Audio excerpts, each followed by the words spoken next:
Trabiet du dessus, nanana, Carole, la Foulie.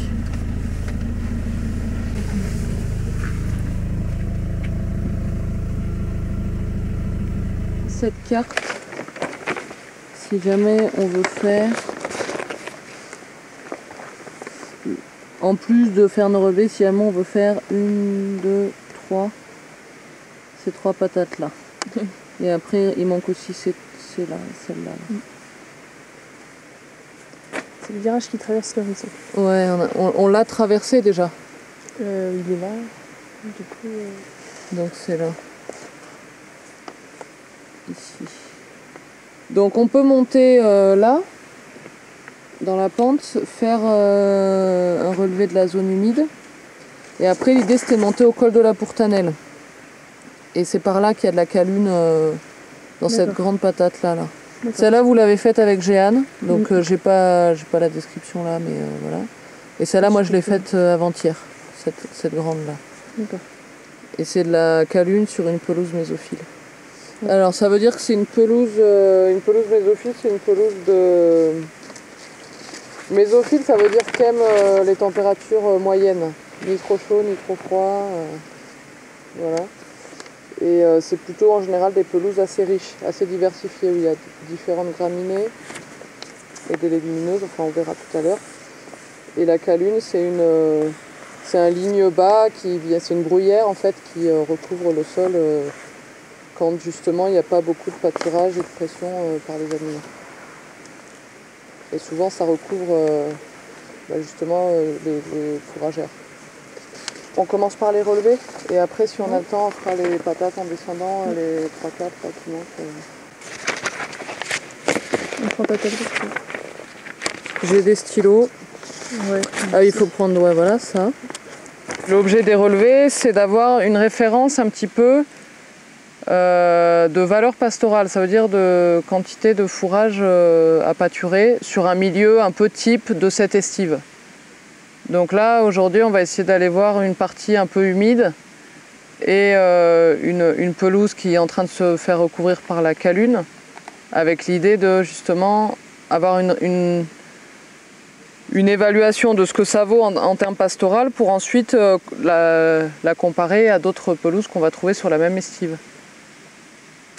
Et pour ça on fait un relevé linéaire sur 20 mètres, donc ça on va le faire directement sur le terrain. Oui, après le but c'est aussi d'avoir une idée précise.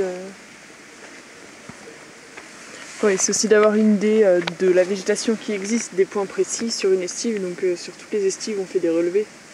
L'idée donc c'est à partir de ces relevés linéaires d'avoir une échelle de valeur en fait pour des milieux qu'on va retrouver plusieurs fois sur la même estive, parce que les versants sont exposés pareil, parce que le sol est semblable, etc. Et donc ça va nous donner une valeur un peu type qu'on va pouvoir comparer aux autres milieux de cette même estive. Par contre c'est un travail assez pointu puisque donc sur 20 mètres on va relever toutes les plantes qu'on va et la répétition des plantes qu'on va trouver. Et donc on le fait que dans certains secteurs représentatifs de l'estive. Et ensuite on va extrapoler cette valeur-là aux autres milieux de l'estive en disant ben là cette pelouse elle ressemble quand même pas mal à celle qu'on a évaluée, donc on peut lui mettre une valeur pastorale proche. Voilà. Et la valeur pastorale en fait c'est juste un indicateur chiffré qui permettra plus tard, quand la donnée sera traitée en détail, d'évaluer combien d'animaux peuvent pâturer pendant combien de jours sur tel secteur. Et donc c'est une évaluation quantitative de la ressource. En fait on va retrouver des échelles de valeur qui sont liées au type de végétation dominant. C'est-à-dire que sur des pelouses, donc en général on va avoir des meilleures valeurs pastorales puisqu'on va trouver plus de graminées et de légumineuses, de fourragères. Sur des paysages de landes, donc là où les lignes bas commencent à pousser, la fougère, la calune, le rhododendron, le genévrier, et ben là forcément on va perdre un petit peu de valeur pastorale, donc du coup les landes vont plutôt être des milieux moins riches. Et puis les bois, selon la qualité du sous-bois, ça va être plus ou moins riche. Et donc nous, en fait, notre travail au départ, c'est déjà de cartographier un peu la répartition de cette ressource. Après, c'est en fonction des besoins des animaux. Une vache, ça va consommer beaucoup plus qu'une brebis. Et donc, on connaît les besoins, on connaît la ressource fourragère, on sait combien de temps ils y restent. Et ça fait une équation qui permet de savoir combien d'animaux il faut et quel type. Après, ça dépend. C'est plus par rapport aux éleveurs présents, aux animaux qu'ils mettent eux et qu'ils ont besoin d'envoyer dans l'estive. S'ils envoient des brebis et des vaches, on va faire en fonction des brebis, calculer en fonction des brebis et des vaches qu'il y a. S'ils envoient que des brebis, on va calculer qu'en fonction des brebis. J'ai trouvé cet emploi dans le cadre d'un stage. Je suis en études d'agronomie et donc c'est la fédération pastorale qui poste une annonce à l'école et les élèves y répondent et postulent. Voilà. Parce que mon maître de stage a fait cette école-là, élevage en milieu difficile, donc ça correspond aussi à la formation de l'école. J'ai atterri ici, je suis salarié vacataire pendant la saison d'estive, donc depuis fin juin jusqu'à fin octobre, donc c'est un emploi saisonnier. Ma formation, je suis ingénieur agronome et j'ai un peu touché à plusieurs choses, j'ai un peu bourlingué, j'ai vécu au Mexique. Je me suis souvent intéressée au pastoralisme, mais sans forcément avoir l'occasion de travailler dans un cadre professionnel sur cette question-là. Enfin, en fait, dans le cadre de mes études principalement, et puis voilà, je m'y suis réintéressée plus récemment et j'ai un peu toqué aux portes de la fédération pastorale pour voir si je pouvais participer au moins sur une saison à ces travaux-là, de manière salariée donc. On est un peu en contrebas du hameau de Goutetz, qui est un village d'estive avec plein d'oris, plein de cabanes, qui avant étaient utilisées l'été par les éleveurs pour monter en estive et pour faire le beurre, etc. Je crois qu'ils montaient les cochons, les poules, tout le monde, quoi, toute la famille. Et c'est juste au-dessus là, Goutetz. Et ici, les terrains, ils appartiennent aux communes de Massat et de Le Port. Et les oris aussi, d'ailleurs, les cabanes aussi. Donc il y a des habitants qui ont des usufruits sur ces cabanes et qui les ont aménagées. Et puis il y a la vachère qui habite là aussi avec sa famille, enfin qui habite là pendant la saison. Donc dans le Massatois. Et donc on est quelque part par là. Et les oris sont plus malins. Ouais, on est aux oris quoi. Donc on est bien là-dedans. Et on n'a qu'à faire ça là. Bah oui. Bon, et ben c'est parti. Donc là on va planter 2 piquets espacés de 20 mètres. Tous les 20 cm on va planter une tige, cette tige là. Et toutes les plantes qui vont toucher la tige, on va les répertorier. Donc c'est un travail un peu systématique là où on va essayer d'évaluer la répétition de chaque plante en fait. Et c'est ça qui va nous donner une estimation de la quantité de fourrage qu'il y a à brouter ici. Alors c'est un travail un peu long en fait. Allez, c'est parti.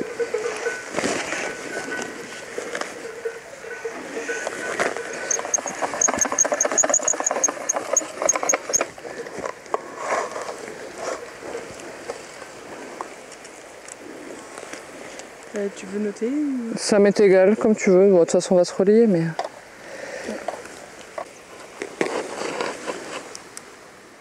Alors, un truc poilu. Genre, c'est de la Molini, non? Je pense qu'on va avoir beaucoup de Molini. Du coup, autant qu'on regarde tout de suite comment... C'est quelle base, ça?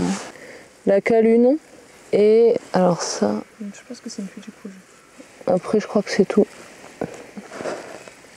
Ça, c'est la Molini. Enfin, celle que c'est juste à côté. Et là, j'ai autre chose. Ça, c'est d'une artésium, je pense. C'est quoi? À vérifier, mais je pense que c'en est.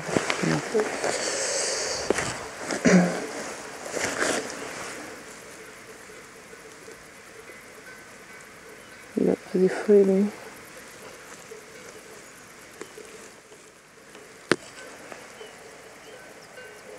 Ouais. Donc là, la difficulté, en fait, c'est de trouver, de reconnaître les espèces alors qu'elles sont parfois juste au stade, soit elles ont été broutées, soit elles sont séchées parce que c'est la fin de la saison. Alors il y a de la calune, là il y a une genre de prêle, mais je sais pas après comment ça s'appelle exactement. Fétuc ? Je dirais oui.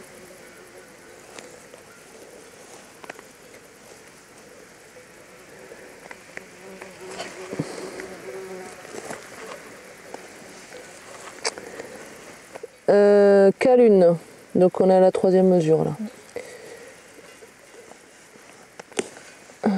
Piloselle. Molini.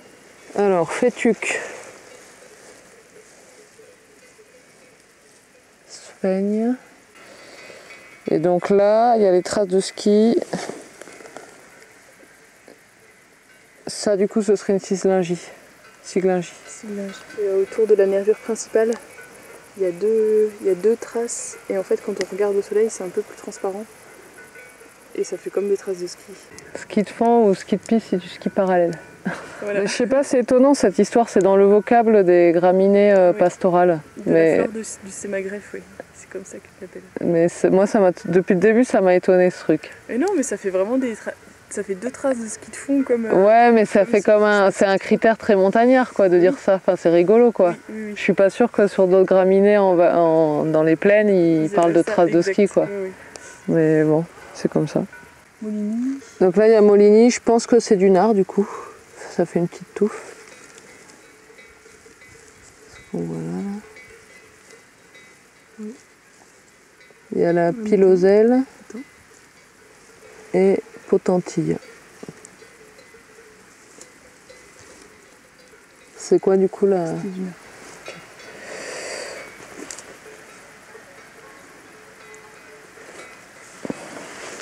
Pamponi.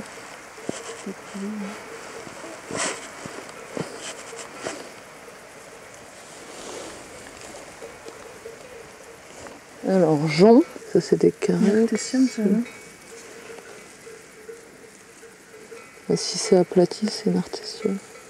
Ouais, nartessium. Et calune aussi. Calune, et ça c'est potentille.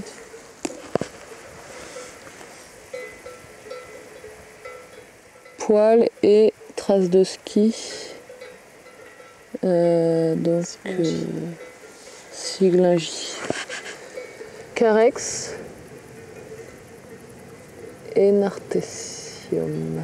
La calune, elle touche pas.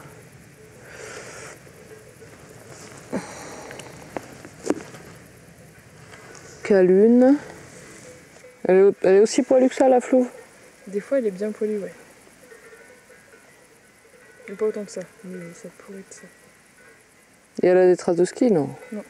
Non, mais ça, c'est sûr qu'elles y sont, les traces, là, sur cette feuille-là. Ouais, mais sur celle-ci. Mais je pense que c'est la même plante. Hein. Là, il y en a une qui a des poils, mais bon, elle ne touchait pas celle-là. Hein. Et qui est... Enfin, quelques poils, pas beaucoup. Et qui est assez nervurée. Un peu rêche, la feuille. La flouve, elle a des poils aux oreillettes, et comment sont ses feuilles? Il y a des poils isolés des poils sur les bords. Pilosité plus ou moins abondante, mais à répartition régulière sur l'ensemble de la plante. Ligule courte à moyenne, tronquée, touffe de poils à la place de chacune des oreillettes. Inflorescence en forme de panicule. Foliation enroulée, alors que dans le Molini, je sais que c'est de la Molini. Tu crois? Bon. Tu vois, c'est ici. C'est pas la même. Hein.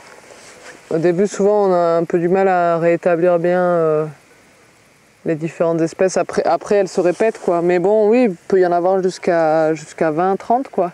Mais après, elles sont pas toutes fourragères. Elles sont pas toutes pâturées.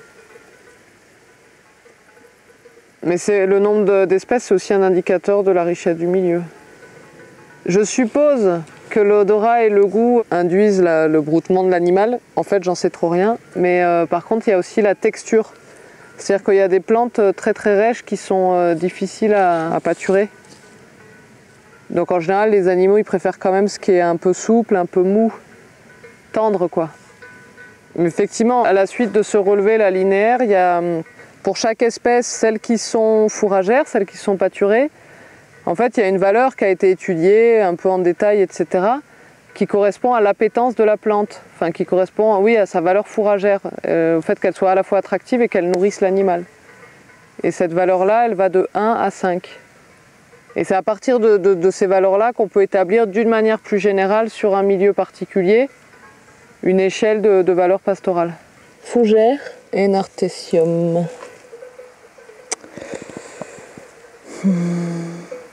Et la feuille, elle est... Un peu comme... Ouais, c'est la nervure un peu saillante là, que j'ai vue tout à l'heure. Très courte, peu visible, je pense. Limbe étroit, raide, parfois piquant. Limbe étroit, mou, lisse. Je sais pas ce que c'est là, une petite... Alors c'est un début de piloselle, je sais pas. Molini.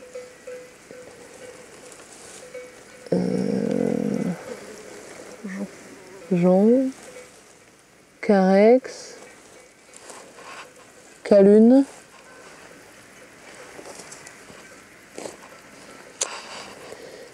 Alors, Molini. Nar. La dicote de tout à l'heure. Ouais, ben alors ça doit être la Molini. Enfin, en tout cas, vu la feuille, ça ressemble plutôt à la Molini. Et Nartessium. Molini. Est-ce que ça touche? Nartessium. Calune. Carex. Elles sont pas opposées les feuilles, ouais, non, c'est pas ça. Par contre, si ça se trouve, attends, fais voir la forme de la feuille. Peut-être celle qu'on a vue tout à l'heure. Ouais, mais en fait, non. Non, la forme de la feuille, c'est pas ça. Donc, fétuc et carex. Calune. 7 mètres. Il y a la dicote, là, de tout à l'heure. Oui. Il y a un carex.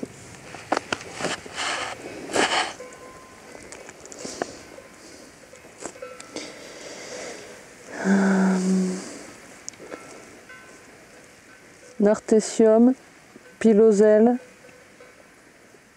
jonc, calune, potentille, Nartessium, a priori non.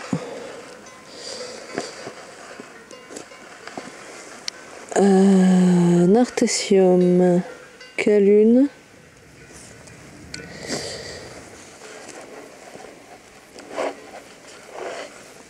Nartessium, Siglingie, Nartessium. Ah oui, ça ressemble plus à ça là.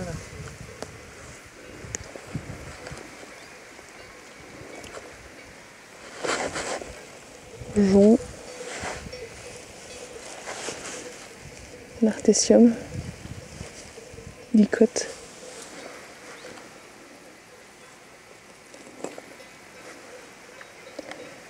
Jonc, carex, Molini.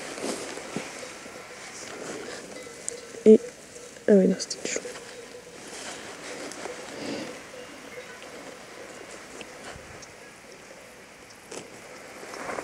Dicote.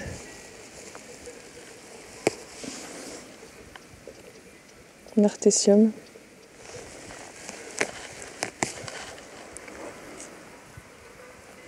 Et Molini.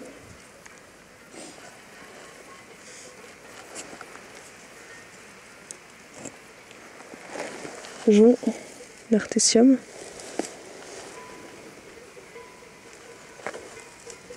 C'est tout. 13 mètres. Jonc.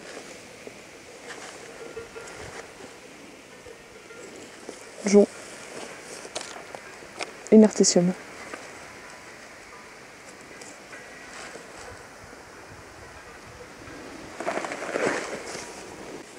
Nartessium.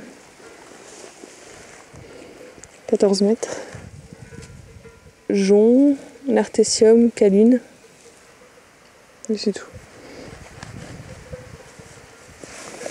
Jonc. Et là, il y a il y a une autre dicote. Ah, celle-là, c'est peut-être bien la Parnassie des marais, non? Tu crois? Je sais pas. Il y en a une juste là. Dicote numéro 1. 15 mètres. Jonc. Et puis dicote numéro 1 et potentille. Et carex. Oh, attends. Il y a aussi... Je crois que c'est du lotier. Ouais.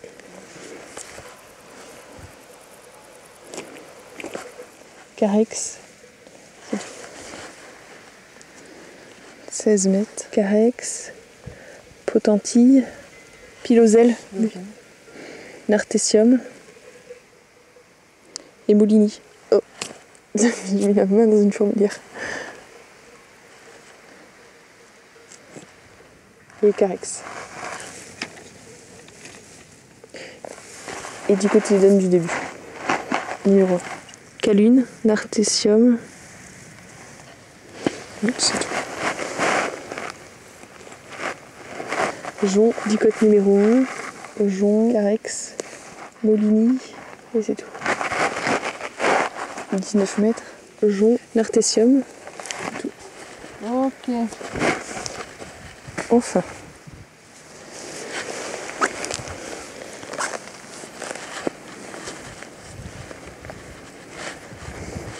Sans mesure, on a fait.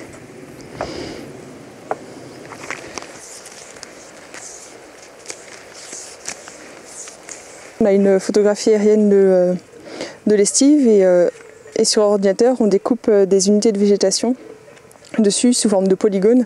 Les unités de végétation, c'est là où la végétation est homogène, par exemple une forêt, une prairie, une lande à calune ou des choses comme ça. Et ensuite, on va sur place et on répertorie toutes les plantes qu'il y a.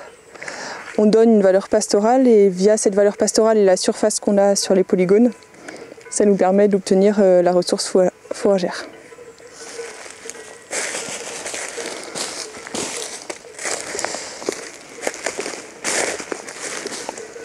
Du coup j'ai mis hêtre, mais c'est tout. Là il y a de la canche. Et il y a une sorte de grosse tisse là encore, ou ce truc. Mésophile, oui. Limite il y a plus de prairies que de forêts. Donc il y a Duna, la Fétie, Gentiane. Piloselle. Ouais, Piloselle, potentielle. Donc c'est à partir de cette valeur qu'après on calcule la quantité de ressources fourragères. C'est entre 0 et 100, mais en général ça ne dépasse pas 60, voire 50. Et ça découle de l'indice spécifique qui est attribué à chaque plante, comme on a dit tout à l'heure. Chaque plante a été testée en fonction de l'appétence, de la valeur nutritionnelle, etc. Donc ça lui donne un indice spécifique. Et après, en fonction de l'indice spécifique de chaque plante qui sont présentes, on déduit une valeur pastorale. Si par exemple, je sais pas, on peut prendre la grosse tisse comme exemple, il a un indice spécifique de 3. Et donc s'il n'y avait que de la grosse tisse sur toute la prairie, il faudrait le multiplier par 20 pour savoir sur 100 combien ça ferait, donc ça ferait 60. Donc ça ferait une prairie à une valeur pastorale de 60. Et ensuite, voilà, il y a un mélange de toutes les plantes, et donc c'est ce mélange qui donne la valeur pastorale. Ça c'est de la brise intermédiaire. Trèfle blanc, c'est de la crételle et on voit l'axe, les épis sont unilatéraux et on voit l'axe de l'inflorescence d'un côté, l'axe de la tige qui est visible, le jonc. Via la valeur pastorale, on a une valeur fourragère qu'on en déduit avec la surface et c'est en UGB, unité de gros bovins, de gros bétail que ça peut nourrir. Donc UGB par jour, je crois. Une vache, c'est une UGB. Après, une vache qui a un petit, c'est un peu plus, vu qu'elle allait. Forcément, un jeune, c'est moins. On connaît le nombre d'animaux qui consomment quoi sur l'estive et ensuite, ça nous permet de savoir si l'estive est sous-pâturée ou surpâturée ou s'il y a un bon équilibre. S'il y a trop d'animaux sur l'estive, voilà, il y a un surpâturage. Mais en général, il y en a souvent moins et il n'y en a souvent pas assez. C'est pour ça que les milieux se referment. Il y a apparition de calunes, de rhodos, de fougères, ensuite un peu de bouleaux, de noisetiers, ça c'est les prébois, et après il y a la forêt qui s'installe, donc souvent avec les hêtres, etc. Mais dès que la calune, le rhodo ou la fougère s'installe, la valeur fourragère baisse, chute considérablement, et plus elle est dense, et moins il y a de valeur fourragère. Parce que la calune, le rhododendron, la fougère, ça se mange pas, enfin très peu. C'est considéré comme non mangé. Et quand une pelouse est pas pâturée, justement, c'est là que ces lignes-là, ils apparaissent, ces buissons-là, ils apparaissent. En général, le pâturage entretient la ressource. C'est-à-dire que tant qu'il y aura des animaux sur une pelouse comme ici, par exemple, elle restera une pelouse. Il n'y aura plus de pâturage sur cet espace-là et il risque de se refermer. La fougère qui est un peu pionnière sur ces endroits-là, elle va s'étendre. Ensuite, il y aura, comme disait Morgane, les autres strates de végétation qui vont arriver. Le pic de Goulure, c'est celui-là. Là. C'est le petit caillou en haut là. Oui. Du coup, comment dire, ça vient à la même hauteur que la patate, celle qui est allongée dans le Talweg. Oui. Ça vient à la même hauteur que ça. Attends, que laquelle? Que celle-là. Oui. En courbe de niveau. Vers là. Et pour évaluer la valeur pastorale à travers les indices spécifiques des plantes, etc., en effet, il y a un support un petit peu scientifique qui dit que telle et telle graminée ont une valeur pastorale sur une échelle de 0 à 5. Après, finalement, la synthèse sur une pelouse comme celle-ci, la synthèse que font les observateurs en disant on estime à 30 la valeur pastorale parce qu'il y a un peu de graminées, un peu de légumineuses, c'est plutôt riche, etc. Ça reste finalement une appréciation un petit peu subjective malgré tout des observateurs. Et l'idée c'est bien d'avoir des choses comparables entre elles, mais pas forcément un indice très très précis. Après on a un repère selon les milieux. Si c'est une pelouse, on a une fourchette un peu de valeur pastorale.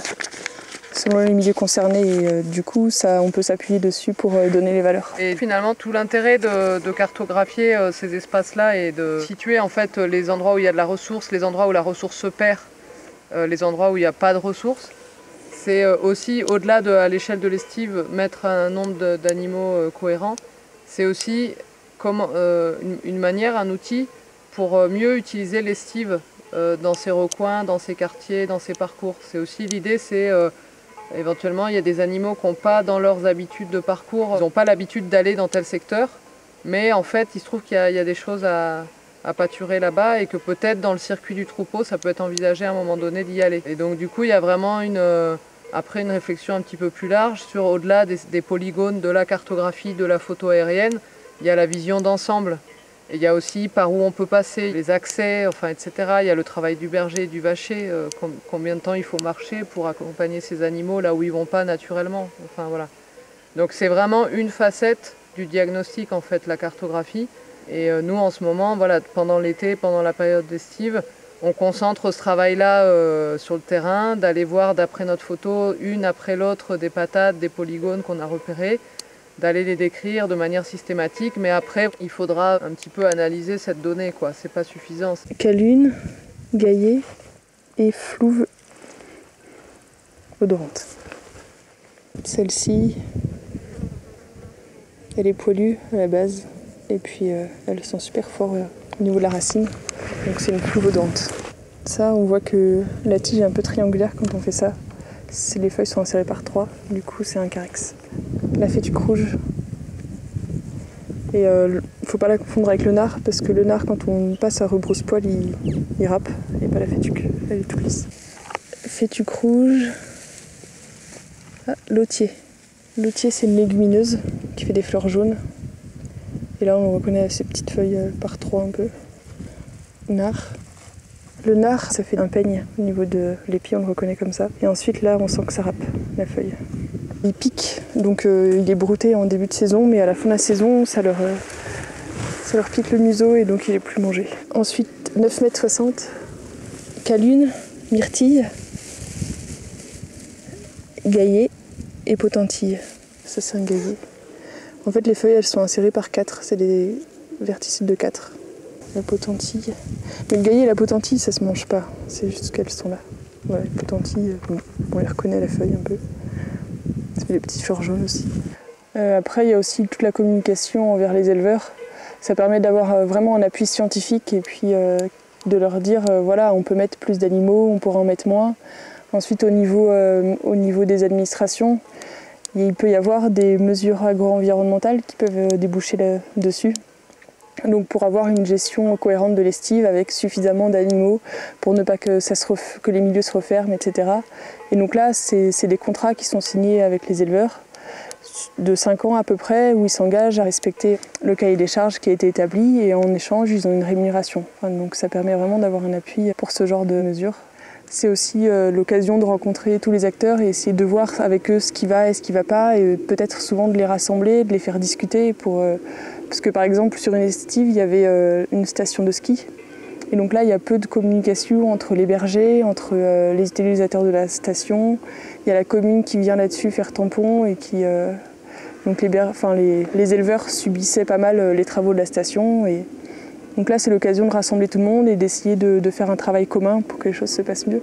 Donc avec le support du travail qu'on a fait, on peut amener par exemple la station à connaître les zones qui sont importantes pour l'estive, les zones clés où la ressource est très bonne, et puis à faire en sorte que ce soit respecté au niveau des travaux, qu'ils puissent être plus ou moins épargnés, ou alors il y a certaines, par exemple, des fois il y a des barrières de ski, des barrières à neige qui empêchent le passage des vaches et qui ferment tout un pan de la pente aux animaux, et ça se referme, et donc faire en sorte que les trajets des animaux soient connus, et que donc dans l'installation de barrières à neige, il y ait des espaces pour les vaches qui soient aménagés, etc.